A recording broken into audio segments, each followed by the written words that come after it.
At the Academy for Offensive Mages, everyone agrees on one thing: there's no place for healers here. But our MC thinks differently. Will is the best healer around, yet he still enrolls in this academy. Everyone expects him to fail miserably. One teacher even decides to prove it by setting up a mock battle. The moment the fight starts, the teacher uses earth magic to trap Will, but Will easily dodges every attack, boosting his speed with healing magic. The teacher almost catches him in an earth trap, but Will dodges again. Then he goes on the offensive. He closes the distance and strikes with his dagger. Of course, the attack doesn't work. The teacher covers himself in impenetrable earth armor, confident that a weak healer with no offensive magic can't touch him, but Will knows how to deal with it. In this world, most mages limit their power because their bodies can't handle their full strength. Pushing past that limit causes the body to break down. But if Will removes that limiter, he can unleash massive power at the cost of destroying his own body. And that's absolutely fine with him. He's a healer anyway. Will rushes forward with a supercharged fist. His arms shatter as he smashes straight through the teacher's earth armor. The teacher doesn't even have time to react. He's knocked out instantly. So why is a healer in this academy? Because last time, everyone else was useless, and Will died because of it. Here's what happened back then.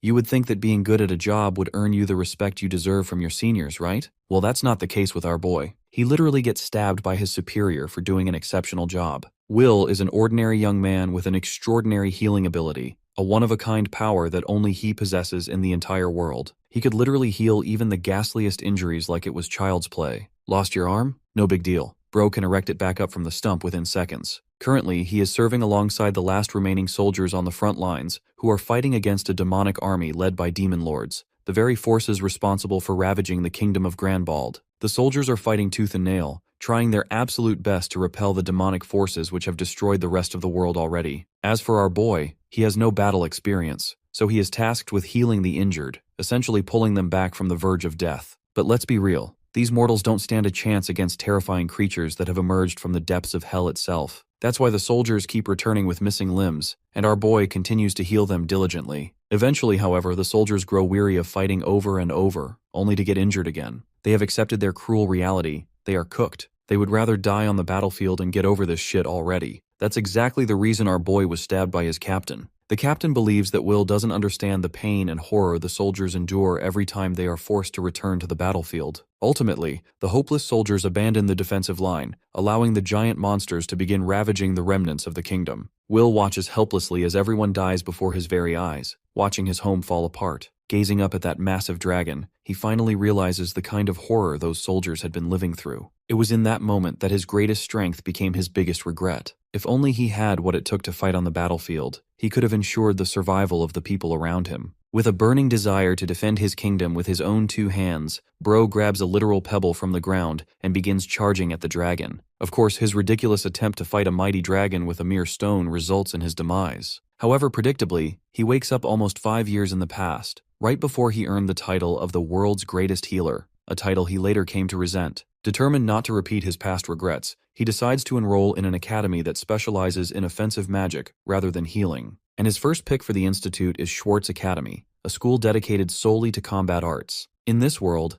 the arts of healing and the art of using offensive magic can't coexist side by side, forcing the young mages to opt for one profession only. However, Will decides to break this unspoken rule and achieve what he failed in his past life. He plans to wield his past knowledge in an effort to nurture himself in a way that not only he knows how to heal, but also knows how to fight by himself. To get the ball rolling, he must enroll in one of the most prestigious academies this world has to offer, the Schwartz Academia. It's believed that this academy can nurture young talent into first-class offensive magic-wielding mages. Not to mention, the most talented battle mage of Will's past life was also a graduate of this academy. However, there is a problem. Will is a healing mage, so getting into Schwartz wouldn't be straightforward. Usually, nobles spend a fortune to have their dim-witted offspring enrolled in this academy, but our boy is currently broke. Even if he starts earning his bread and butter using his healing skills, he won't be able to save enough before the enrollment deadline arrives. As he ponders his predicament, his sister enters the room. Seeing her alive causes his eyes to well up with tears. Noticing his reaction, she assumes his stomach must be aching for him to tear up like that. He quickly wipes off the moisture and bluffs, claiming something just irritated his eye. Internally, however, he can barely contain the joy of seeing his sister alive. He vows to protect her this time from the catastrophe that consumed her life previously. And not just her, he's going to make sure to protect everyone he failed to save before. Suddenly his mind sparks with an idea. He seems to have figured out his next step forward. But before we proceed, here is a little context about the Magic Academy Federation. It's an organization that oversees all magic academies residing in the kingdom, responsible for dishing out regulations and curriculum for all magical education.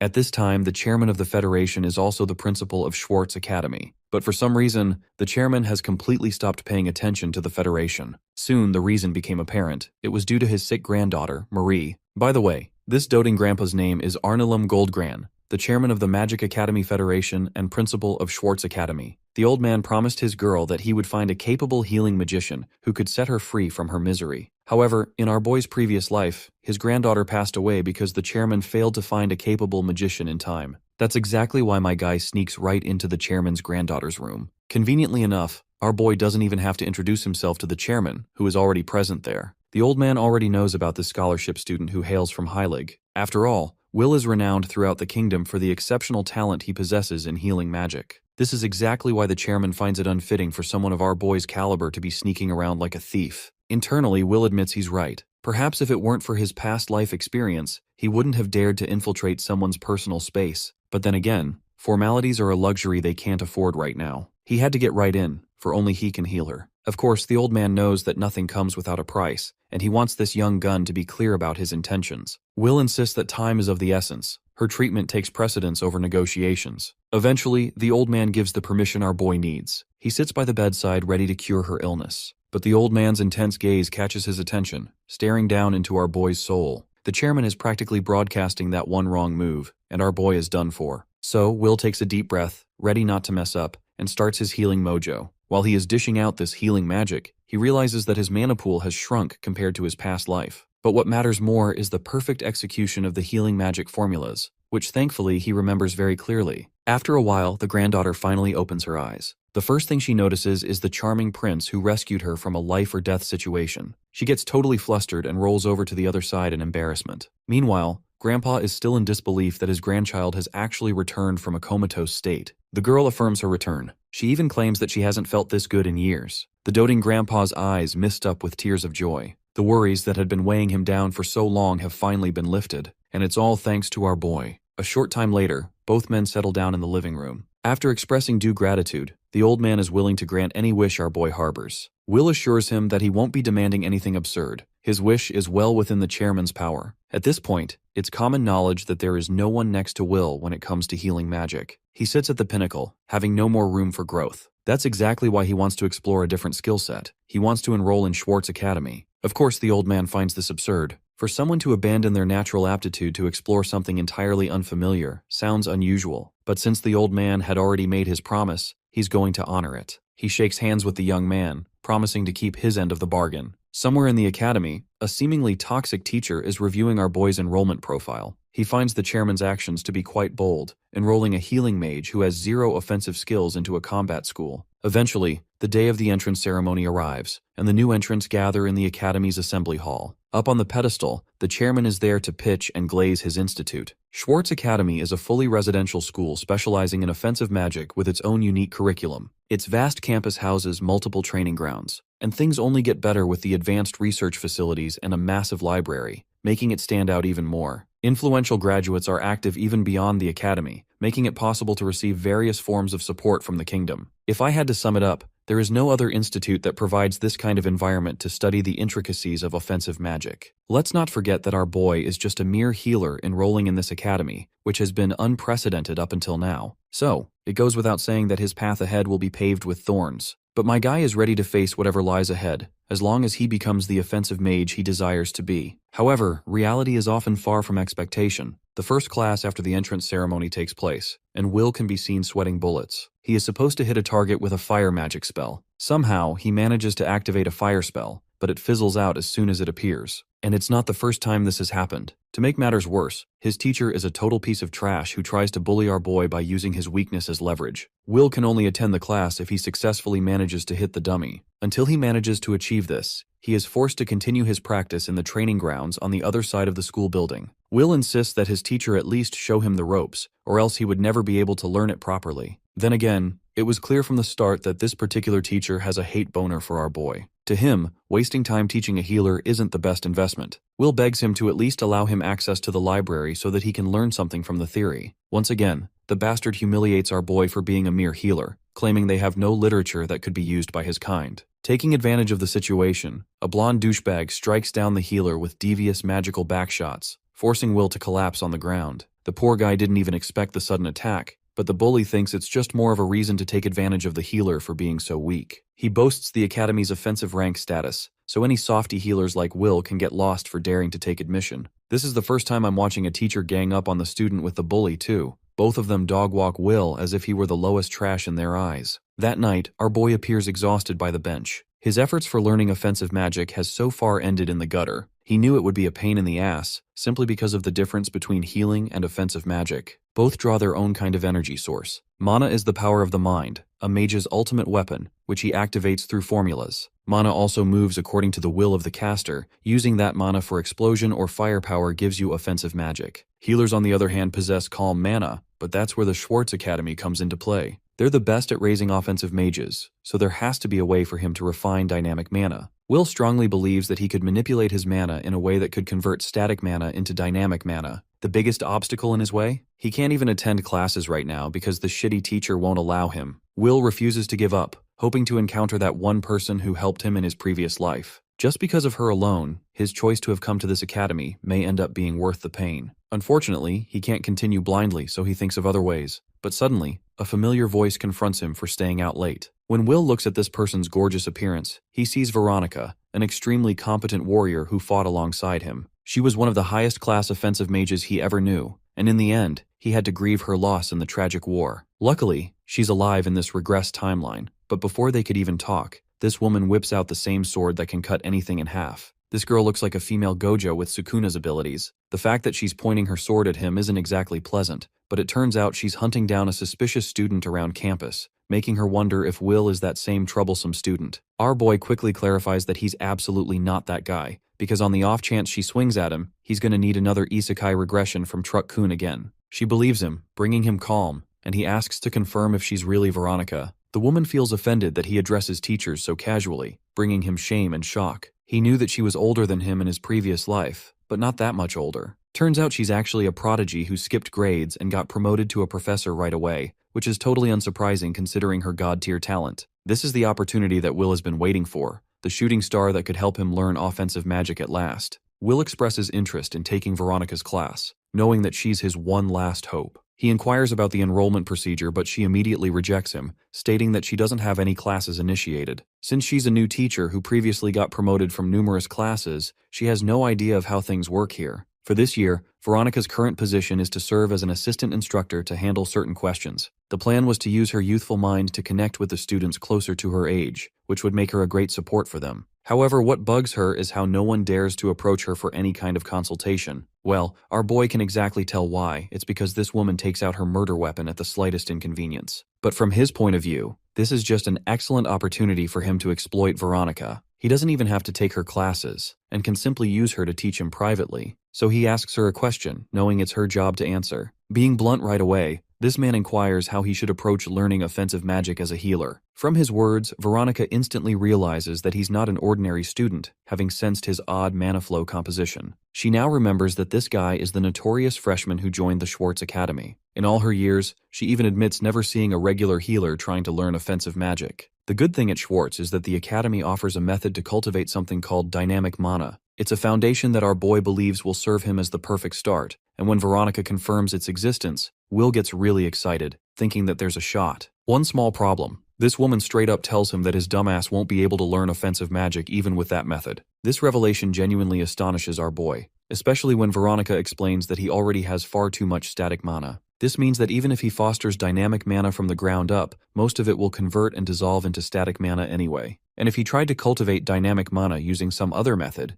the mixing of two mana qualities will make it impossible for him to use any kind of offensive magic. Reality looks bleak. Bro went ahead and changed academies only to realize that there is literally no way for a regular healer to learn offensive magic. Will is starting to regret not receiving an instruction manual when Truck-kun regressed his ass. Well, he doesn't want to give up, even if it means becoming the Einstein of his generation to invent a new method. Thanking the assistant professor, he's about to leave, when suddenly Veronica stops him to finish her point. She continues from earlier, stating that while it's true that healers can't use offensive magic, There is one caveat that could allow a healer to become an offensive mage. The girl confused the shit out of his ass because even our boy can't deal with that logic. Veronica demonstrates her point by revealing her specially carved sword of iron, a weapon that can slash and defeat enemies. She then talks about the bench next to them, which is made of wood, capable of being used by sitting on it. In other words, the smooth brain professor is saying water is wet and the floor is made out of floor. But here's the twist. She picks up the bench and explains that even if she used it to beat the living daylights out of someone, it would still be a weapon.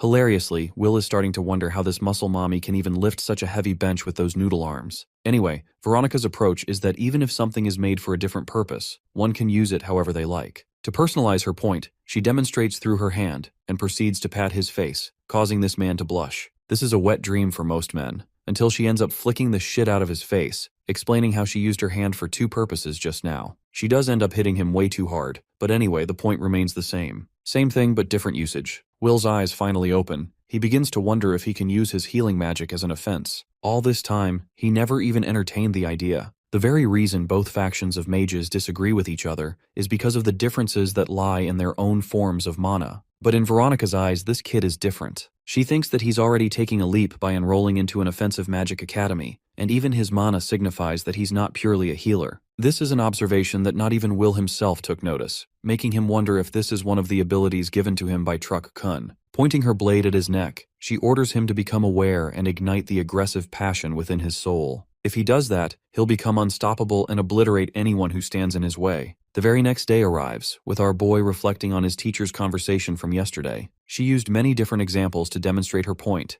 and what really stuns him is why she doesn't seem to have any kind of scrutiny against regular healers. Then there's the fact that she could come up with a theory on the spot that made sense. Will is starting to think that she's using the same method herself, but his train of thought is interrupted by an instructor rudely calling him healer. Today's class is actually special, since there'll be a bunch of one-on-one battles going on. He's capable of participating alongside the others. Of course, whether he can use offensive magic or not is his own problem to deal with. The scumbag teacher has also finalized his pairings, and without a shadow of a doubt, this man paired our boy against Ulpus, the blonde douchebag from the other day. Our boy isn't looking forward to this match against Ulpus, because the kid is from a famous noble academy and has all the backing. He's a trust fund baby, but even more than that, he's actually a powerful offensive mage. Ulpus already assumes victory and trash talks our boy, wondering if he'll run back to mommy after getting destroyed. Our boy is trying his absolute hardest to try and not be rage-baited by this imbecile. Even though he's from the future and knows he's against a kid, it's still pissing him off. The good thing is that Will wants to test out Veronica's theory in action, so he shares interest in the fight. He asks for the professor's attention and refuses to forfeit. Instead,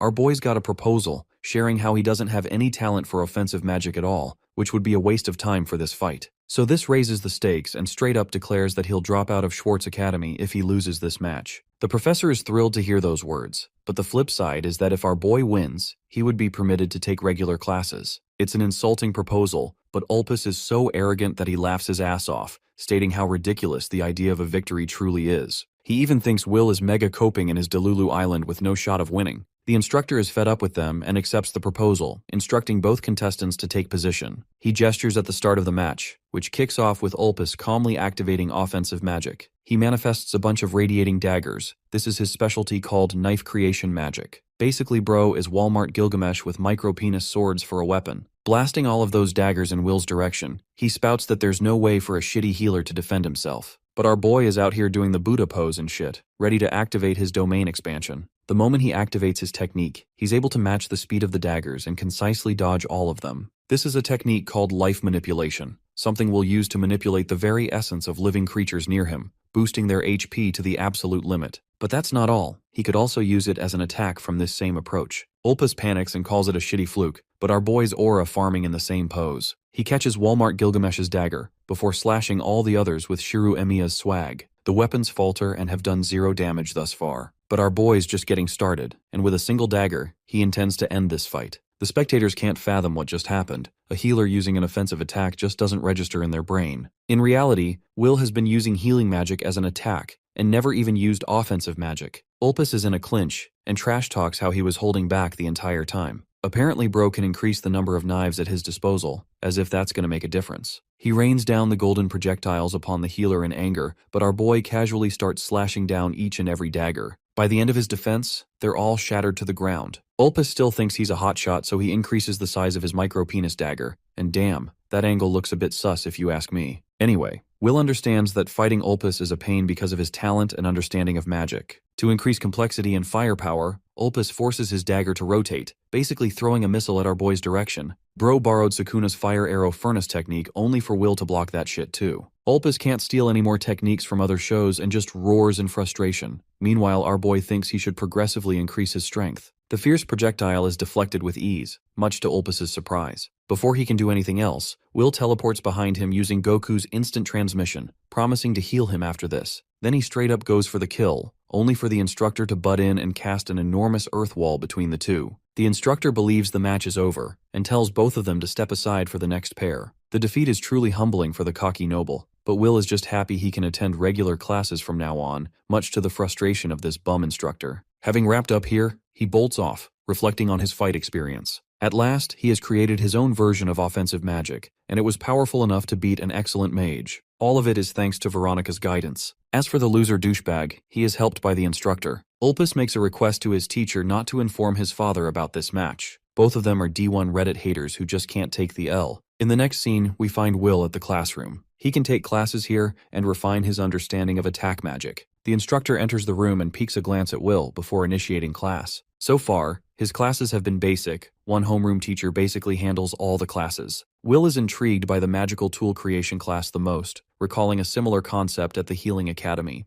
Today's lesson is regarding the creation of ice bombs. The instructor will hand out materials for the students to assemble and process. Will recalls that he never really made weapons in his previous life, only recovery items. But in the offensive academy, it's expected of him to forge weapons for combat. The mana used for this purpose will obviously be dynamic mana, but when it comes to creation, the nature of mana doesn't matter much at all. That's why Will won't have any trouble even with his surplus of static mana, and when he takes a look at the materials, he finds ice golem fragments and powdered flame branches. Following the instructions, he mixes the fragment, but suddenly experiences a rapid change. Will ends up tossing the ice fragment through body enhancement, causing that little fragment to detonate and explode, leaving behind spikes of ice. Our boy is pretty impressed, but his little stunt over here is peak disrespect for his class. The instructor scolds him and straight up says he'll deduct points from Will's grade. The rest of the bullies laugh, Ulpus especially, which signals that he's scheming with the teacher. Will's next class is right around the corner on magical creatures. He gets a cute salamander, as the instructor emphasizes the low-tier students to listen closely. Our boy is a little uncomfortable with the close distance to a magical creature. This tiny murder machine blasts out a cannon of fire, causing Will to deflect. In reality, that's just something our boy imagined in his head, even drawing the instructor's attention, who takes away his trusty pot.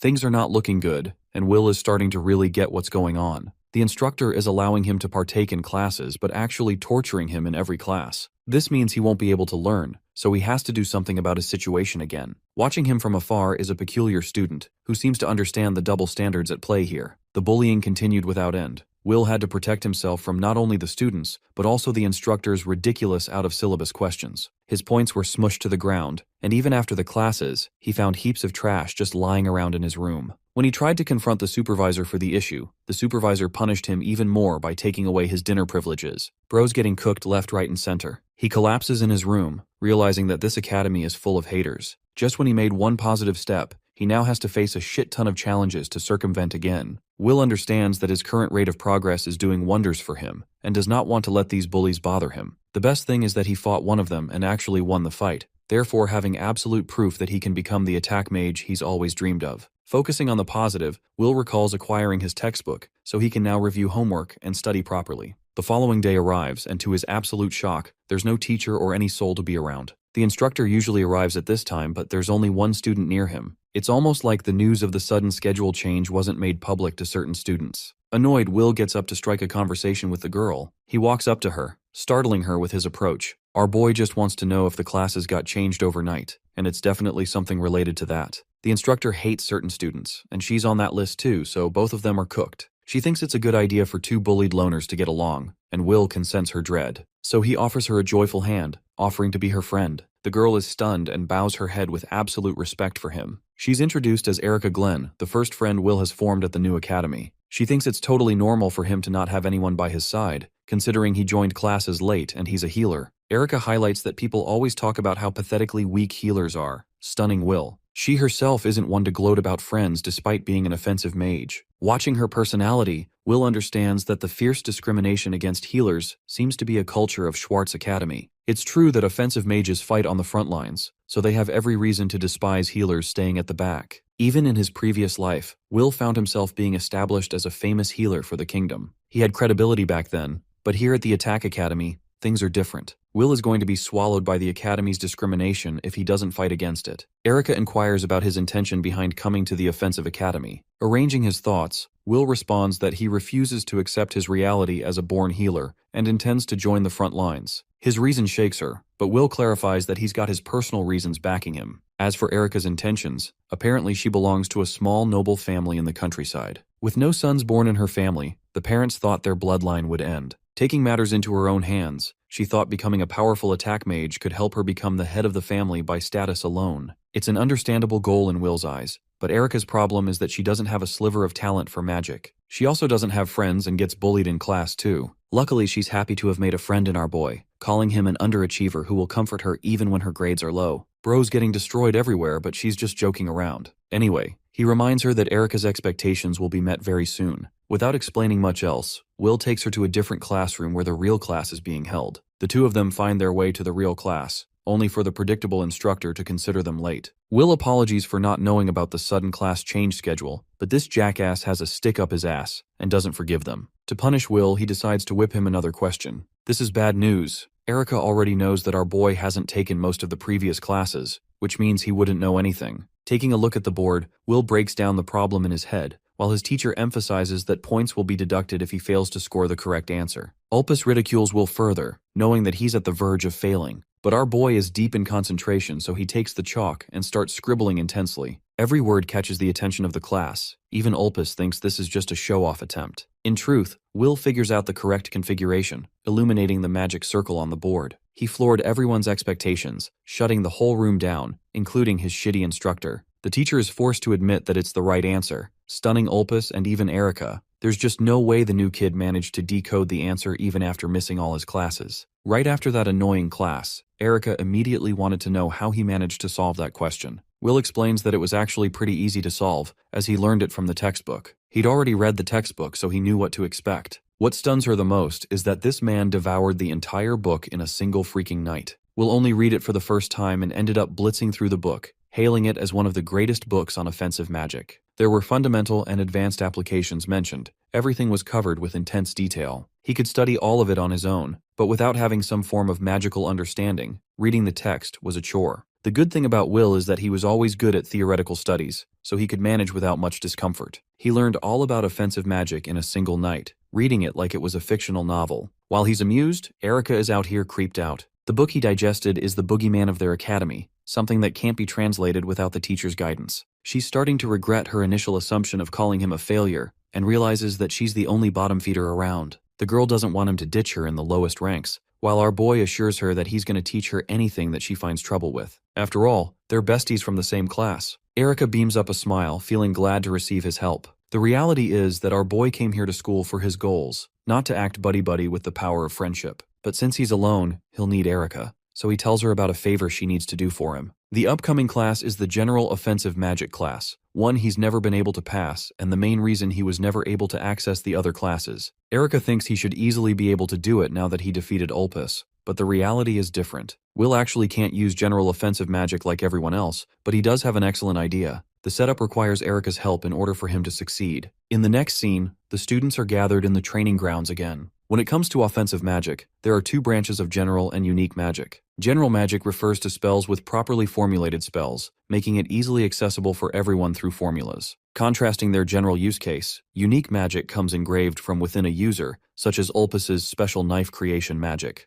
The Academy's curriculum includes classes for both kinds of offensive magic for students to refine. Of course, unique magic doesn't lead to a correct answer, so for someone like our boy, this is actually the easiest ticket for him to attend such classes and win. Unfortunately, he's stuck when it comes to learning general offensive magic, and his teacher knows this well. Taking full advantage of the healer, the instructor praises him for his theoretical skills and wonders how he'll do in the practicals. After all, Will is supposed to fail this class if he can't even use basic magic. The instructor emphasizes that the assignment is no different from all the previous attempts, with the objective of firing a shot at the target. Once more, he degrades Will by calling it an extremely basic task, which means if he fails to do something so fundamental to the academy, he won't be able to graduate. Collecting his thoughts, the instructor recalls how the boy applied healing magic in offensive maneuvers, and how healing magic improves the body's general stats. But it's different here, because Will can't use something like offensive magic. He just wants this kid to get lost and forfeit from his class. But our boy isn't going anywhere and smiles at the situation. The instructor is blown the fuck away when he sees Will's hand engulfed in flames. There's just no reason on earth why this kid is able to cast such magic. But don't be fooled. This is actually just a sneaky tactic being used by our protagonist. His entire strategy hinges upon Erica creating the fireball using her version of the general offense magic. Then he deployed the fireball inside the tail of the salamander. Next, Will carefully uses auto-healing to fan the flames, hiding them within his hand. Basically, he's doing what Gojo Satoru does with his reversed curse technique to sustain Limitless. It's infinite healing. But even then, Erica doubted his approach, questioning what kind of man she was dealing with, not knowing he was the greatest healer of mankind at some point. Anyway, he stopped healing magic right after popping open his hand, making it seem like he manifested a fireball from the palm of his hands. Next comes the easy part. He just shoots it down the target, bringing it down with a bullseye. The instructor? Bro is trembling like a leaf. His student has humbled him yet again. The illusion is so good that he's totally convinced that Will casted offensive magic. This earns an immediate passing grade, earning Erica's applause and total confusion from the spectators. Most of all, Ulpus is pissed. After class, he confronts the teacher for an answer. Neither of them has any idea what's going on. There's no logical way for Will to have learned general offense magic. Ulpus's ego is butthurt because of the loss he suffered, and now this healer is taking things too far. Bro is willing to go as far as complaining to his father to obliterate the class. Even the teacher is stunned by his forcefulness, while the proud noble walks away ordering the instructor to do whatever it takes to exterminate the healer from their class. The douchebag teacher is now caught in a pinch, because breaking the rules comes with a risk of being discovered. Unfortunately, he also spent a ton of time getting his job at the academy, so he can't lose it now. Weighing the risks, the instructor decides that it's better for him to gamble and get rid of the healer who is trying to mark his name on their academy. Bro is having a generational beef with a 15-year-old student, and ultimately decides to take matters into his own hands. After classes, in the training grounds, the instructor ends up summoning Will all alone. Bro threatens our boy, but Will takes it as a compliment, too dense to realize the situation he's in. The instructor shares that he wants to humble the kid's confidence, especially after he skipped many of the classes when he first came to the academy. It's not even our boy's fault because this dipshit teacher is the one who refused to let him take those classes to begin with. Will argues back, saying he's already gone through the material from his friends and self-studying, so there's nothing to worry about. But this teacher is being tyrannical in his approach and simply doesn't care, believing this new lesson is necessary for Will. The content is decided by him as the instructor, so here, they will be participating in a proper mock battle. It's pretty suspicious to Will that he's having to fight a teacher for no reason, and the instructor knows this is unfair, so he lets the boy off with a handicap. If Will can score even a single hit, he'll be considered the victor of this mini-exam. With this kind of leverage, the instructor expects the boy not to turn tail and take the fight seriously. Of course, this clown never even entertained the idea of losing. He's that confident in his abilities. As for our boy, he is lost in thought, piecing together the situation. The kid accepts the conditions of the duel, much to the appeal of the teacher. The fight begins immediately with the instructor using an earth spell from the ground. Luckily, Will has some knowledge of his teacher's fighting style. He knows this guy specializes in earth magic, so he dodges the first strike swiftly. But that same strike grows a dick and forces him to dodge again. Will is getting hammered by numerous hits, but he evades properly. The teacher mocks him for dodging non-stop, but Will's current problem is dealing with the annoying earth magic which can be spammed non-stop. Then there's the fact that his attack has a crap ton of range, making it completely different from Ulpus. At the same time, Bro's not finished yet, and finds himself going Ultra Instinct on each hit. Will narrows the distance down and dashes towards his teacher, who ignites more of his earth magic, carving a wall open from each side before jamming it shut, making a sandwich out of the boy. This move seems like the ultimate downfall, until the guy sees his student descending from the sky with a dagger in his hand. This is the only opportunity he has, so Will lands the dagger strike, smashing his teacher's head. Unfortunately, this man carved a durable armor, blocking the hit. The student forcibly avoids the instructor's next attack, creating distance again. This little snake calls his student pathetic and reveals his all-powerful ironclad armor. Even Will thinks that name is cringe as fudge, while his teacher mocks him for using an imitation of general offense magic. He talks down, berates and shuns the student's confidence for even entertaining the idea of becoming an attack mage. However, the humble student confidently reminds the instructor that healing magic allowed him to study the human body in immense detail. This way, he could understand that most humans held back their strength not to kill. Their very own bodies can't handle their full might, and exceeding that limit will cause their bodies to deteriorate. The instructor takes it as an insult because Will is trying to lecture him acting high and mighty, but the kid's point is actually simple. If someone can remove the limiter of the human body, they can draw out enormous power at the cost of rupturing their body. But the good thing for Will is that he's a healer, so he's about to pull an Izuku Midoriya. He's fine with his arms ending up getting shattered in the process.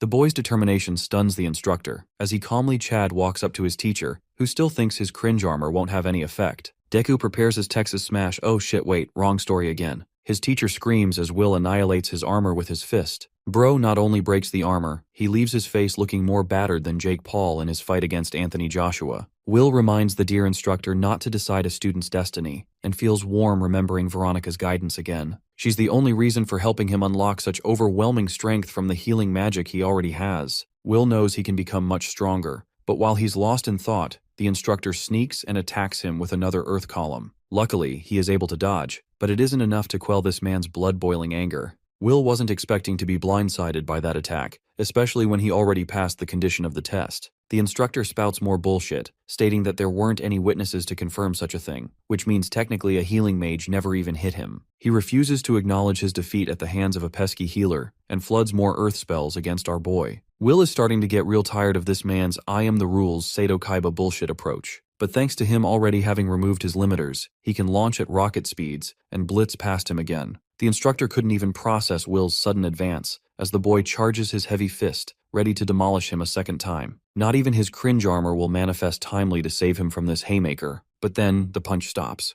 Right before caving his face in, the punch stopped. It's as if the flow of time itself is no more. Will's punch smashes his face, humiliating the instructor as he processes the heavy pain. This shameful and slow-ass punch is worse than suffering the last attack. He can't even run away this time, or scream to save his life. The scene is genuinely hilarious because this one punch is taking up like 50 panels. Finally, Will exerts actual force and sends this man flying, causing him to crash into the ground. All this time, the healer had been using another one of his healer tricks. He welcomes the instructor back to reality, explaining how only a moment passed in the real world. But don't worry, he's not like his teacher who doesn't explain shit and properly shares what went down. First, when Will connected his punch, he activated an illusion enhancement spell. This spell is supposed to heal people with weakened senses like eyesight, but recently our boy has been utilizing it in combat to increase his speed and reaction time. He can essentially activate it against an opponent, hyper-stimulating their senses, making them believe 1 second is actually 100 seconds. This makes the attack seem way more painful, as it is brutal and torturous. Finally, Will puts on a nice little smile for his teacher and asks one last question,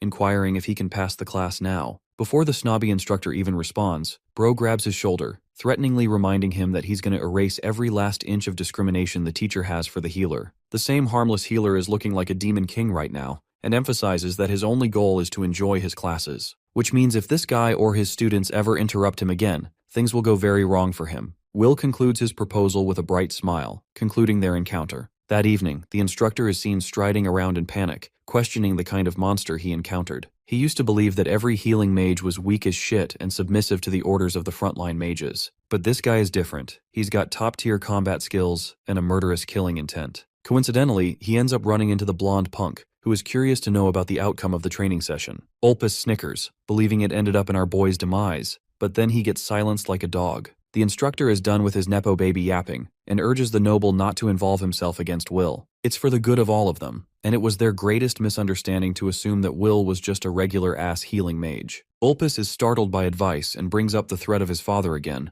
but this time, the instructor is unafraid. He basically tells the blonde punk to go complain to his daddy all he wants, because in truth, if Ulpus had all of this influence, he could have easily eliminated the healer by now. The Omen family isn't walking around on Ulpus's commands, but it is absolutely certain that if they keep fiddling around with the new kid, he'll destroy them for good. Ulpus is left pissed off, unable to believe that the situation has degraded in this direction. After that phenomenal beatdown, a few days passed. Class has just ended. Will is chilling because he can just sense the blonde noble being cautious around him now. He doesn't pull any tricky moves anymore or make any comments. This way, our boy can finally focus on his classes. yet he's unsatisfied with his current state of things. Right now, his ultimate objective is to overturn the reality of humanity's destruction in the future. The only way to avoid a dark fate like that is to become stronger. Sure, his healing magic is helping him with body enhancement, but he's boxed himself with just basic strength attacks right now. Sensory enhancement is good for illusions too, but it's nothing compared to the versatile fighting style of offensive magic. Will understands that he needs to carve up a completely new fighting style to catch up. He explains this exact thought process to Assistant Professor Veronica, seeking her guidance again. Will's approach needs refinement, but Veronica has one other thing to say first. He's hesitant to hear what she's going to say, but she actually ends up congratulating him for everything he's done so far. Thanks to his contributions, the teachers have been talking about the healer nonstop.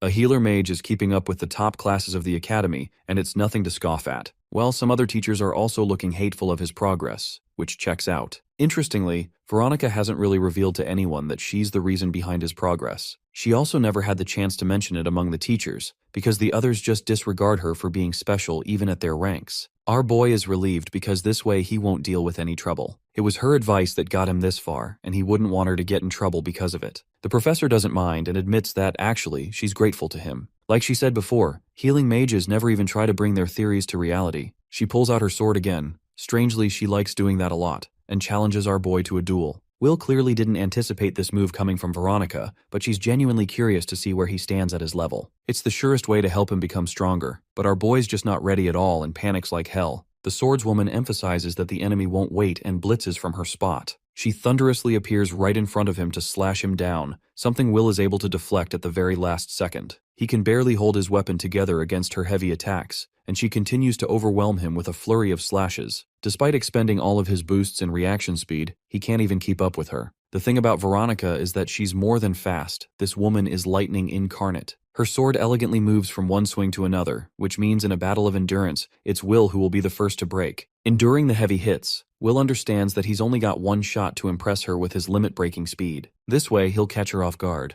Instilling his energy into his heel, our boy crackles ahead with thunderous ferocity of his own. The professor didn't expect this maneuver just like he predicted, and right when the blade is about to stab her face, she reacts point-blank and counters the attack by literally slashing his weapon apart. The fight's over, and even with Will's best effort, he is no match for the elite warrior's skill. Veronica asserts her enthusiasm. She didn't believe he could pull a fast one on her like that. What she used back there was a magic sword to counter him. All this time, she figured he was a healing mage who could use offensive maneuvers. But this is different. The boy's current fighting skills rank near the top of the leaderboard, but Will doesn't find satisfaction in his progress like always. She seconds his ambition and determination to get stronger, and understands that enhancement isn't his final goal. Will admits that he's trying to remove the limiter of his body, but that won't be enough, as proven today in their fight. The professor makes another analogy, stating that a sword's purpose is beyond casual swinging. It can thrust and be thrown, and healing magic must have applications like that too. Unfortunately, Will has been brainstorming similar ideas but can't come up with anything. The gorgeous swordswoman explains that his shortcoming is actual combat experience. He lacks the intuition to formulate what it means to fight.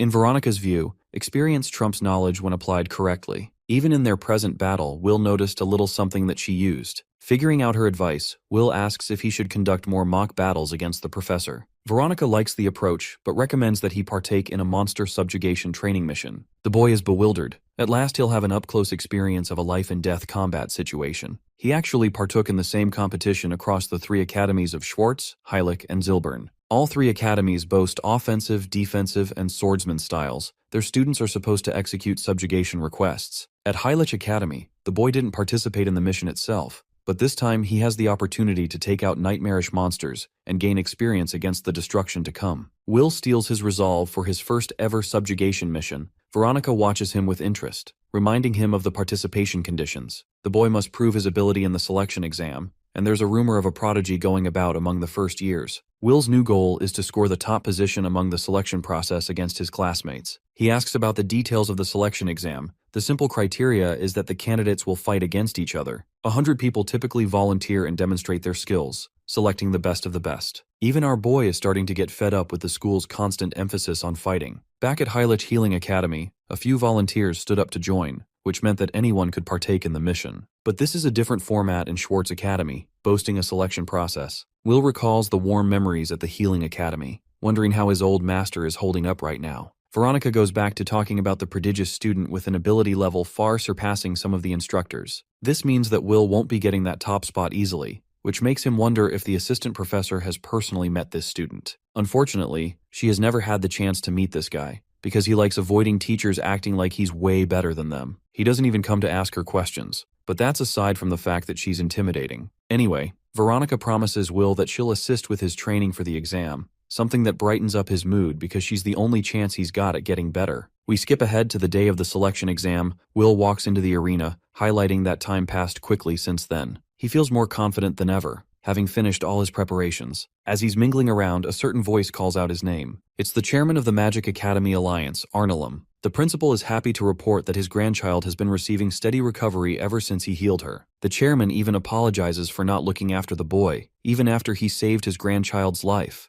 Will explains that while he did struggle at the Academy's challenges at first, he's completely blended in now without any trouble. In fact, he's even determined to score first place at the selection exam, a noble goal that impresses the chairman. Interrupting their conversation comes the party pooper, an instructor who smashes Will's words by calling them a joke. He thinks this pipsqueak is underestimating his class heavily, and by the way, Bode is also the field training supervisor for the event. Interestingly, Will has met this dude in his previous life. Bode was called the Violet Lightning, known for his incredible hero class results in the Great War. Unfortunately, these two never got along well, and even now it's happening the same. The brooding macho mage intimidates the healer by emphasizing how the world is full of fighting geniuses. Training is just a pebble in comparison. He openly shit-talks Will to his face, declaring that the kid's got no chance of winning as a healer. The boy doesn't respond, while the chairman recommends they settle their argument during the exam, not before it. The instructor nags that he's just educating the brat, and highlights that the real victor of this exam is going to be Sirius from his class. This young man is straight up a character copy pasted from Genshin Impact. Sirius Blue Note is the prodigy everyone hails with high expectations, and also the same man that our boy is destined to confront for first place in the selection exam. The competition is fierce, and the chairman is excited to see them just staring the other down. Without wasting time, the candidates enter the contestant arena, surrounded by a cheering crowd looking for an epic match. Will and Erica are in the second row at the front, with the healer expressing his shock to see her participation. Unfortunately, she's got to participate, or else she'll lose her allowance privileges at the academy. Even Ulpus is eyeing our boy down from afar, while the chairman officially congratulates the candidates for making it this far and hopes for the best mages to win. The first round is going to be a preliminary round, one that will eliminate most of the candidates, leaving only the best for proper selection. This means all of them are going to be fighting each other at the same time, 100 students against each other. The space is far too cramped for their fight, but no worries, because the chairman uses his personal domain expansion to cast them in an entirely different dimension. The students can't even fathom where they've been transported to, while the old geezer stands at the edge of space itself, dispersing them into different locations. Will is transported into a forest just behind the academy. With all of the students transported, the headmaster announces that all of them have been placed in random locations. The goal is to cooperate wisely and avoid overwhelming opponents. All starting positions are luck-based. Will is out here glazing at the chairman's incredible teleportation skill because this old fart just teleported them at the same time. Thus commences the start of the field training exam. First things first, our boy leaps off to a branch before activating the presence concealment spell. This way, he'll mask his presence and go stealth, playing it safe around other contestants. When he looks back, he actually finds 3 students squaring off each other. One of them uses a mighty earth golem which could pass for a Pokemon to be honest, while this other girl's got a big-ass fairy hammer. Both of them are so busy facing the other that they forget about the third attacker, a woman who freezes them in place. Will is impressed to see the range of skills other attack mages possess, and believes there's a lot he can learn from them, other than just wanting first place. He likes what he just saw and intends to rework it into his own skill set. The fight's over and the last man standing is the golem dude. They're out here celebrating for winning an epic fight. Meanwhile, our boy comes along and pulls a psych bitch moment. Will grabs his head and activates consciousness blockade, knocking him out immediately. Think of it like a mini version of Infinite Void from Gojo again. With this ability, Will is able to manipulate his opponent's life force and force them to black out. But it's necessary for his grip to be firm, or else the move won't work properly. This is a technique he borrowed from Veronica during their training sessions. Lost in thought, Will barely notice an attack coming his way. He dodges a bunch of short daggers, and immediately remembers it's that same retarded dumbass again. This time the kid brought his friends too. Ulpus believes that he's just trying to pass this exam, just like every other student, but he's got the numbers advantage in a 3-against-1 situation here. Ulpus activates knife creation magic. One lackey coats his daggers in poison, The final lackey uses shadow clone magic to multiply them even further. With these poisoned blades, even a single graze could lead to our boy's demise. Blocking is straight up out of the question. Dozens of blades spring their way to Will, hunting him down. As they approach him, he entertains the idea of healing the poison with recovery magic. Dealing with so many of these daggers even with body enhancement seems like a pain in the ass. Cornered, he decides to pull a completely new move. A sudden barricade arrives in front of him, defending Will from the knives. Ulpus is astonished, as he watches the same rock golem now serving a new master. The neat trick about recovery magic is that it can be deployed on other living creatures. The rock golem here is capable of moving on its own using the caster's blood. Even though it's incapable of complex patterns, the healer can easily manipulate it using his spell called Pseudo-Life Imbuement. The golem charges at the Skindiana Bones trio. First our bad boy whacks one dude's chest, then he sits on top of another guy, probably giving him permanent back pain. With the two of them finished, Ulpus is seen panicking.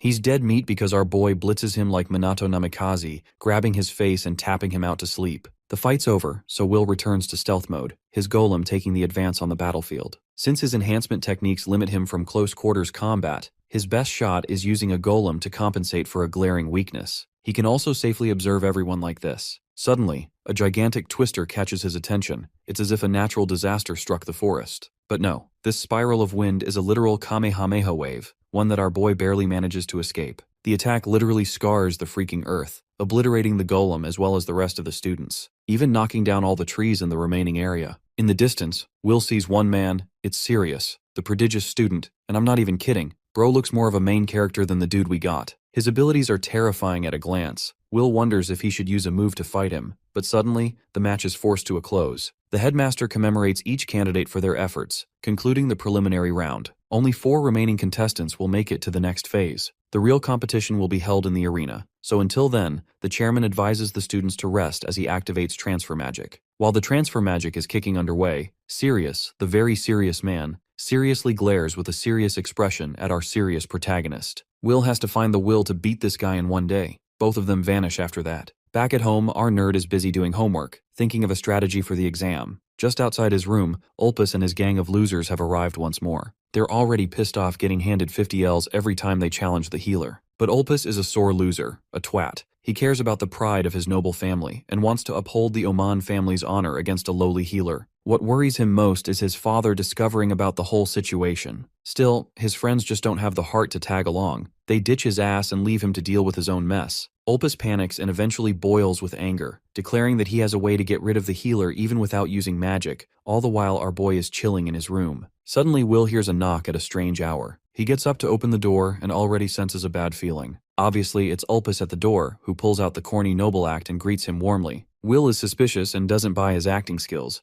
but the golden noble is just here for a talk. He expresses his sheer hatred for healers, expressing how he's done a whole bunch of things to eliminate Will from the academy. Obviously, our boy pulled an Uno reverse in every situation and outplayed him back to back. But now, Ulpus has come with a personal message. His polite act drops as he orders the kid to leave the academy. Yeah, so much for that shitty acting performance. Will is genuinely starting to respect this man's hating game, like he just can't leave him alone for once. Ulpus boasts himself as a respectable member of a noble family, and doesn't like healers sitting around. Even his older brother was weak as a healer, people mocked him, and he'd just grin in front of them. Offensive mages are proud, and regular healers are pitifully pathetic. This is the dark reality for most teachings of noble families, a torturous system. Ulpus insists Will to leave through the power of talk no jutsu, but Will genuinely isn't going to be like, yeah bro, thanks let me quit, so he rejects him. The noble comes prepared for that and emphasizes that he knows about Will's family. Thanks to his servants and connections in the outside world, the noble discovered that Will has a sister. Both of them share a lovely bond together. With a single order, his servants could easily take out the boy's sister if he wanted. Now the scene is getting way more intense. Will's regular aloof demeanor drops and goes straight for this guy's neck before bitch slapping him into the ground. Next, he goes up from behind, pulling his arm in a position where it could easily shatter apart. Will reminds the dear noble that he already made up his mind, and despite Ulpus's whining like a dog, his arm goes crack, leaving him a whimpering mess. The noble is still hell-bent on revenge, stating that the academy won't forgive him for breaking his arm. But here's the neat trick, bro forgot that Will is actually a healer. It's all good again, which also means it can happily be cracked again. Crack goes a second time, leaving Ulpus devastated with roaring traumatic pain. Will heals it again, and this game continues. The noble pleads again, but it breaks again anyway. The cycle of breaking and healing goes on, with Will playfully stating that he sticks to his decisions strongly. Threatening his sister is a boundary this loser should never have crossed. Crack, crack, and crack. Relentless arm shattering until Ulpus's spirit is tormented apart. He now understands that this kid isn't a healer but modern Satan himself. Just like the reality check the instructor got, the noble is made painfully clear he can't fuck around with him again. That night, Will sends the noble back with happy regards, as if nothing even happened. Our boy doesn't even feel a single ounce of regret, even experiencing joy before sleeping. The following day, the main tournament is underway. People in the arena are awaiting for this match with keen interest. The 4 who cleared round 1 are supposed to face each other. One of them happens to be Erica herself, someone who outshone Will's expectations. Apparently, she just caged herself in firewalls, intimidating everyone else from daring to approach her. Long story short, this girl didn't even move and won by default. But something feels off. Will doesn't think this is the full story. She asks him to go easy on her, but this man isn't a simp and intends to go all out. Erica expresses that she'll be aiming for a much higher evaluation after beating him, and so commences their epic showdown. Her first assault comes in the form of a searing fireball. Will contests this fire attack by blocking it head-on. It's a simple fire spell, nothing special about it. Even his healing magic can easily regenerate any injuries without trouble. This simple move makes him underestimate Erica, until he notices something really bad. That same spell that hit him is more than just a simple attack, it's a trap. Erica continues her same assault, launching fireballs back to back. But something special about her flames is that they're not extinguishing at all. This woman learned Amaterasu from Itachi and copied his whole flow. Despite her low firepower, the duration is abnormal. Even if he maintains active recovery, repeated damage is going to hurt him. This observation checks out last time too, when he asked for her flame to cheat the basic offense magic exam. This also shows why she was unable to be approached by any of the contestants using her firewalls, because the flames would literally not go out. Erica's flames are a representation of her stubbornness, and her sudden skill exposure gains the attention of the crowd. To be honest, they just support her because they want to see our boy lose. An air of arrogance takes over her, the realization that she can make past both the preliminaries and even eliminate someone as powerful as Will. Formulating his counterattack, our boy casually kills the flames after doubling his healing output. She repeats the same move again, but Will is ready this time. Knowing that her flames won't fan out, he grabs it intentionally, boosting his personal offense instead. This is a genius use of battle IQ, because now the healer has fire fists aiding his offensive strikes. Erica is about to get blown away when she suddenly throws up hands and forfeits the match. Luckily, she comes out unscathed, the announcer declaring our boy the winner of the match. Unfortunately, his evaluation stats won't change much even after the match. The same crowd that supported Erica earlier now turns against her, calling her a fraud for an offensive mage. Poor girl has been a support all her life and crumbles under the weight of expectations. But her dear friend helps her up, emphasizing how well she fought. He even heals her wounds, gaining her affection. That sweet little romance is demolished when Professor Bode steps on stage, calling it the end of the line. Pointing his finger at the healer, he genuinely deems Will a piece of filth, and he's hella pissed that an offensive mage quit against someone like that. His words scare off poor Erica, leaving Will to wonder if this is appropriate behavior coming from an instructor. The supervisor boasts his position, emphasizing that his role is to call out the truth for what it is, something he deems encouraging. But as he leaves, he confirms to our boy that there's only going to be one successful candidate from the tournament. That man in question approaches the healer. It's the serious Sirius. The two of them share a brief interaction. Sirius doesn't even bother to look at him while talking. He is a sole believer in strength, and agrees with Instructor Bode's view of the world. The healer's okay with that, except the prodigy does have one last thing to admit. He genuinely acknowledges the healer for being strong, but at the same time, Sirius intends to prove his own philosophy correct by defeating him in their match. Let's zoom out on the prodigy's talents. Will recalls hearing his name in his past life, a guy with an insane level of offensive magic, someone whose winds are so strong, nothing and no one can stand in his way unless being reduced to ashes. The final match between Sirius and Will is about to commence. From the way things look, our boy understands that he'll only gain acknowledgement from the academy if he defeats the prodigy here, so his goal is to win. The final match kicks off with Sirius releasing an overwhelming twister from where he stands. The attack takes too much space, forcing Will to evade cautiously. Retaliating with his own limit-breaking speed, Will propels with lightning-fast speed, approaching the prodigy with all he's got. But before he can narrow the distance, Sirius dispels an all-out wind attack, keeping him far away. This is a problem for the healer. He can't make a serious blow without getting close. The two forces of nature continue their showdown. Sirius and Will face each other, while Sirius notices his speed. He raises his hand to attack and throws a burst of intense wind directed at his opponent. Our boy realizes that the tornado from before was nothing like this wind, which manages to blow away the entire area. He struggles to stay on his feet, but it's now time to make its debut. He puts his hand on the ground and begins to grow a humongous tree, while Erica in the crowd is amazed by the ability of the healing magic, knowing he is strengthened. A while ago, our boy showed this skill to Professor Veronica and explained that he infused life energy into the plant, which helped it grow rapidly. He had learned beforehand about attack magic that could manipulate plants and decided to give it a try with this skill. He wanted to adapt his tactics accordingly. Suddenly, he begins to fall to the ground, and Professor Veronica holds him upright. He is surprised by the sudden mana exhaustion, since the book didn't clarify that it could be such a major technique. Veronica cracks the code, explaining that destroying is easier than healing because healing consumes far more mana than attack magic, and reproducing attack magic using healing magic is probably a most inefficient use of mana.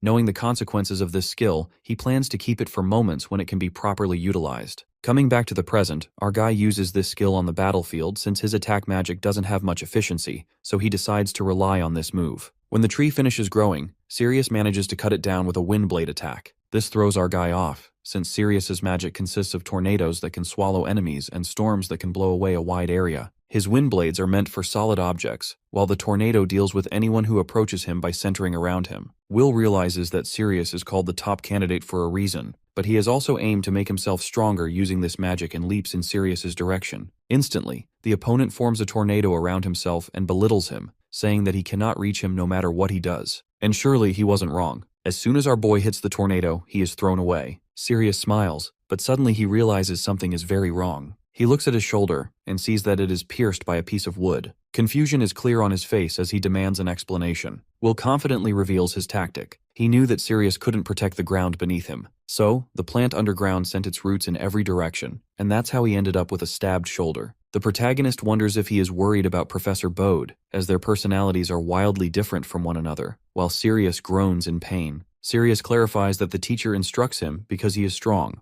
Our boy throws more questions at him, knowing he is from a well-known family. Sirius spills the truth about his family. Magic ability matters above all else. The strongest person becomes the family head. No other factor like gender or age matters. This has created enemies within the family, all fighting for power, and his own father refuses to teach him. For Sirius, listening to the teacher is the only way for him to truly gain power and strength. Then, he gathers all his magic energy once again, which surprises the entire crowd, including our protagonist. A dragon is formed from the magic power, and Sirius declares that they will settle this now. The dragon aims at our guy, making him realize this is no child's play. A while ago, Will used to think that mages with offensive magic had it easier, which made him want to grind harder, but the entire time he was wrong. It struck him that talent isn't the only thing that determines superiority. Things like lineage, talent, and the past all play their part. All of this leads him to declare to Sirius that he wants to beat him in this fight. Sirius is baffled by the sudden announcement. Will throws his hand to the ground, preparing to use his special seed, and begins to grow a tree once again.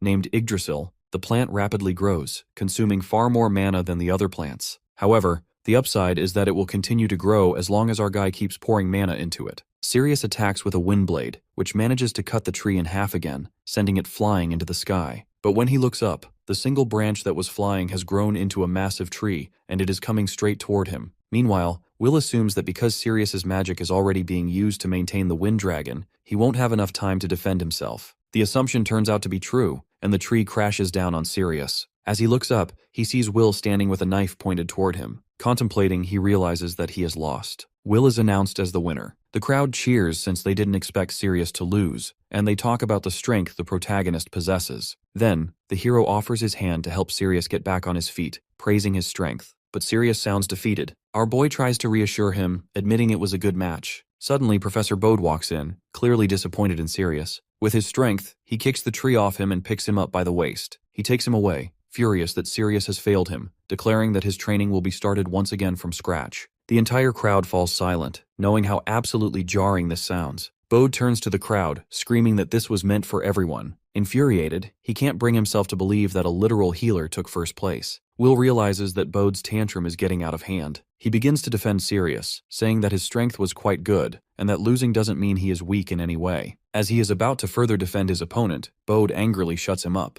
Then Bode begins walking toward our guy, mocking his defensive statements for Sirius. He throws Sirius aside and calls our boy stupid, saying that in a match, only strength can yield optimal results. Engulfed by his emotions, he declares that losing makes one no better than discarded trash. Will is disturbed by Bode speaking so harshly about his own disciple. He begins to argue that being a healer doesn't give Bode the right to say whatever he wants. Bode's eyes flare with fury as he tries to demoralize our guy, saying that he will soon be thrown to the weak side because there is little value in being a healer. He further taunts him by pointing out the drastic depletion of his mana levels, which surprises our boy. Bode adds that weaklings are parasites who get stronger people killed. Being called dead weight sends our boy into a flashback of his past, where he was abused by Bode for not being strong enough. Even then, he tried to defend himself, insisting that healers support others with their magic. Yelling, he tried to prove his point, that the world needs healers to maintain balance, or else humanity will perish. Bode lets him go, and remembers how his disciple once stood on the front lines to buy time for the rear guard to escape,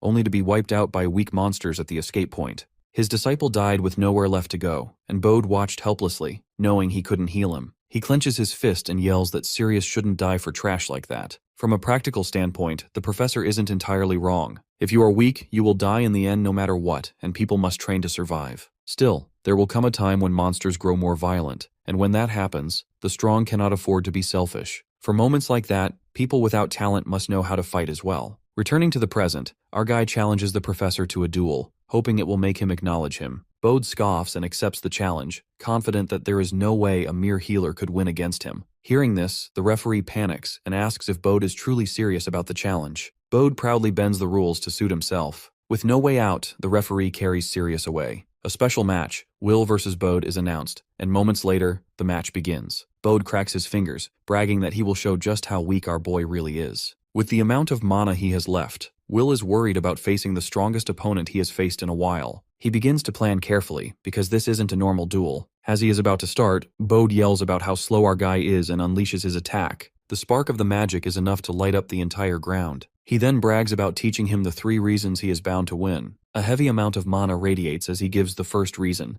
advantage in distance to suppress the enemy. The second reason is speed, which prevents them from taking action. The third reason is the power to finish them in a single blow. As Bode is about to continue, he mocks that the protagonist might not be able to hear him right now. Our guy rises once again, asking where the power that finishes in one blow is. Despite being visibly injured, our boy still stands, knowing that the professor possesses unique lightning magic. To save himself from electrical damage, he must somehow avoid a direct hit to the inside of his body. He is aware that his skills will be useless if his brain or heart are hit, as his healing magic won't be fast enough. For that specific reason, he created a blood circuit that could conduct electricity easily. He pierced his hand with his knife, so when the electricity hits the blade, it passes through his arm and legs, and is transmitted into the ground, minimizing the damage he receives. Even then, enduring electrical attacks is extremely difficult. Now it is time for our boy to launch a counterattack. Bode downplays him, saying he feels pity for him, knowing that he barely managed to endure the attack. Will then begins to enhance his body physically through magic, but suddenly realizes that he cannot pour strength into his body. Bode reveals that his violet lightning paralyzes its victim, making them unable to move. Will realizes that he might be in serious trouble and raises his hand again as another attack comes toward him. Egotistically, Bode wants to continue, using the remaining mana he has to see how many hits the protagonist can endure. Bode releases his attack, throwing the crowd into shock, while our boy continues to endure it,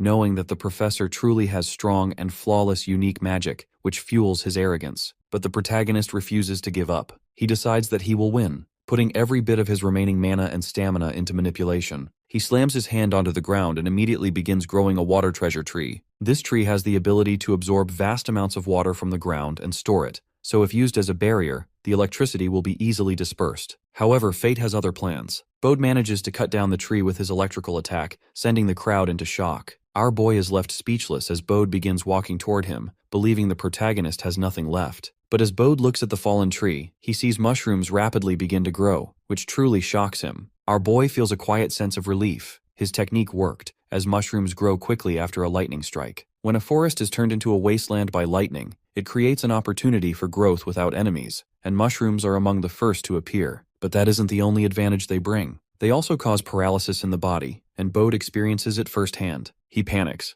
and our guy seizes the opportunity, knowing that the advantageous distance between him and his opponent is finally gone. He charges his fist and throws it straight at Bode, but Bode manages to dodge it and attacks our boy straight in the gut. He reveals that he is also skilled in close combat, and that his unique magic allows him to manipulate electricity further. He states that if he reinforces his body with electricity to accelerate his movements, that paralyzing trick would be nothing in comparison. On the ground, clutching his chest, Will is unable to accept that he might not be able to win. Proudly, Bode charges his fist, declaring himself the victor of the duel. But before he can land the punch, someone stops him. Turning back, he sees Professor Veronica with her blade drawn. He tries to brush her off, saying that she shouldn't meddle as a newbie. Our boy shivers, yet a ray of hope rises when he sees Veronica. She argues that the result of the match is clear, and that further hitting the boy would only cause unnecessary pain. Bode tries to justify himself, claiming that Will is a healer and can simply heal himself. Veronica defends our guy, stating that he has no magic power left, as he poured everything into the duels he just fought. Angrily, Bode attempts to attack again, thinking Veronica simply lacks the courage to follow through. Veronica immediately charges her sword, and the two leap toward each other to strike. Suddenly, the headmaster appears, putting an end to the quarrel. He stands between them, preventing Bode from advancing, and apologizes to Veronica for not explaining the situation earlier. He announces the end of the selection exam, and orders everyone to leave the premises. As the students begin to disperse, our guy tries to heal himself but fails, having completely run out of mana. Veronica lifts Will into her arms, assuring him that he performed well. She urges him to rest and not push his limits. But these assurances aren't enough for him. The next day, he walks through the school, thinking about the difference in power. It still baffles him how humanity could have ceased to exist even with such strong people around, and so he resolves to gain more and more strength. Will enters the room, and the headmaster is delighted to see him, noticing that his injuries have healed considerably. Our boy explains that once his mana returned, the healing was nearly instant. The headmaster assumes that Will have no trouble with field training, which surprises the protagonist. He then continues, explaining that since Will took first place in the selection, he passed. Along with him, Sirius and Erica have also passed. Will demands an explanation, as Bode previously stated that everyone had failed. The headmaster explains that this happens every year to make the students believe they are in a crisis, drawing out their seriousness, though some are ultimately cleared. Since field training carries great danger, Bode had to put on an act as a teacher, and while harsh, it served its purpose. In his previous life, Bode was constantly on the front lines for humanity and was one of the heroes who tried to save humanity from extinction. The headmaster then urges the protagonist to form a party with students from other schools as an attacker so he can accept real monster subjugation requests. This makes Will realize that this will be the first time he faces monsters, the same monsters that were the direct cause of humanity's extinction in his past life. Creatures that possess magical power are known as monsters, but not all monsters are inherently threatening to humanity. Some may attack humans, but often only for the sake of their own survival. If their ecological behavior had been properly studied, they could have been utilized as neighboring species rather than treated as enemies. However, 2 years from now, the world is destined to change under the influence of the Red Moon. Monsters exposed to the Red Moon will become ferocious, and different species of supermonsters will begin to unite with a single goal: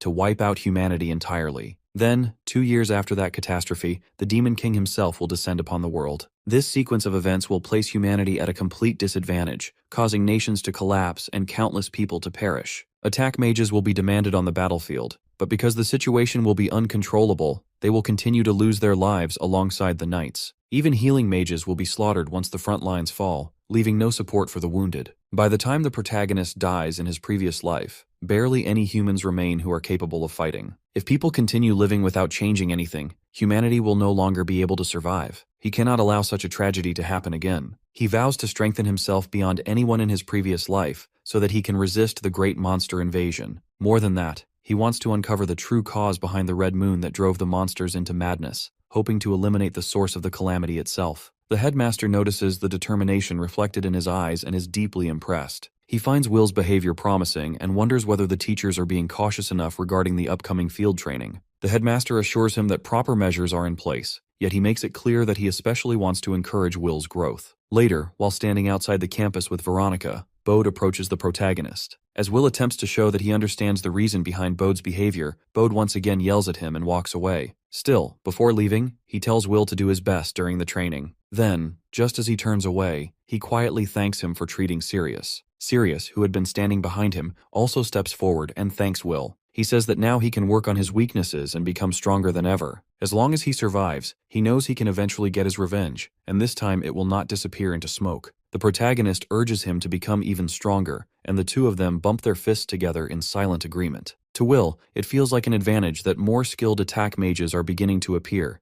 as they will be invaluable allies in the upcoming battles against the monsters. Soon after, they depart in a carriage. After some time passes, they are informed that the Dunkel Forest is approaching and that the training details will be reviewed shortly. Veronica explains that they will be fighting goblins as part of a requested mission within the Dunkel Forest. She proceeds to guide 3 students from Schwartz, Heilich, and Gilburn. Then she turns to Will, informing him that he will be forming a 4-person party, supported by a teacher from one of the academies. Erica asks whether the party members have already been decided, and Veronica reassures her that she will be in the same party as her. Even though Erica finds Veronica intimidating, she still considers it far better than being paired with a complete stranger. After some time, they are informed that they have arrived. As they step out of the carriage, Veronica notices that the students from Gilburn have already reached the area. The protagonist reflects that, in his previous life, he did not have many acquaintances or connections. Suddenly, a girl rushes up to Will and hugs him tightly, exclaiming that she has been dying to meet him. The protagonist panics, completely confused about who she might be. She quickly introduces herself as Marie Goldgrand,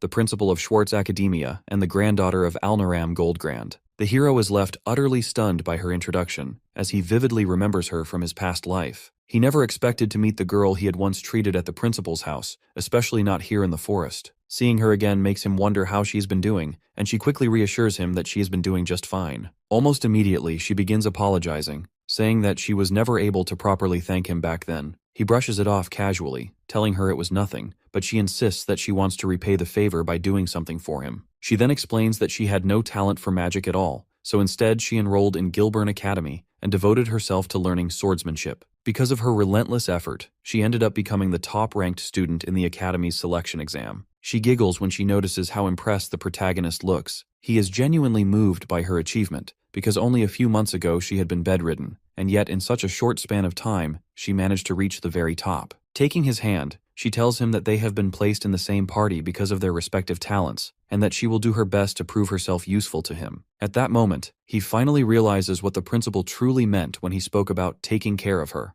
Before he can dwell on it any longer, she suddenly drags him along to greet the students who have just arrived from Heilich. Watching from the side, Veronica and Erica are surprised by how cheerful and friendly the two of them seem together. Outside the carriage from Heilich, Marie asks whether Ulin and Turf are inside. Ulin soon begins to step out, calmly saying that there is no need to rush. He cheerfully greets everyone, revealing himself as the teacher assigned to their party. Ulin is a teacher at Heilich Academia, and in Will's previous life, Ulin had been the greatest healing mage of his era. Realizing that he is now in the same party as him fills Will with genuine happiness. After that, Turf steps out of the carriage as well, and Marie introduces herself to him. However, Turf freezes when he notices the two of them holding hands. Naturally, he asks for an introduction to the protagonist. Will introduces himself, and Turf quickly assumes that he must be an attack mage. Ulin then tells the students that they are free to do whatever they want, and that he will simply keep an eye on them. This casual attitude surprises all of the students. Will walks over to Ulin and asks if he may call him Master. Ulin asks why, and Will explains that he himself uses healing magic, but has never had a proper teacher to help him practice and refine it. He then asks if Ulin would be willing to teach him. Ulin says that he has heard about Will before, and readily agrees to teach him some healing magic. Marie rushes after them, insisting that she should be allowed to call Ulin Master as well if Will is going to do so. From the side, Veronica observes how well the party seems to be getting along. Later, when the subjugation mission is assigned, each party is instructed to operate using a hut as their base. The area where goblins have been reported lies deep within the forest, so Ulin, Marie, and Will decide to head there immediately. Meanwhile, Turf, the healing mage, is instructed to stay behind at the base, avoiding the front lines in accordance with traditional protocol. As they walk toward the goblin spawning area, Marie asks whether Will is really only going to act as a healing mage on the front lines. He responds calmly, telling her not to worry about him. He explains that he will act as the group's supervisor instead, allowing them to fight freely while he keeps a close eye on everything. Taking his words seriously, the two of them accept that the supervisor has no strict rules. They immediately begin hunting the goblins. In a single swift motion, Marie cuts down a large group of goblins all at once. The protagonist can hardly believe what he is seeing, remembering that only a few months ago she had been completely bedridden.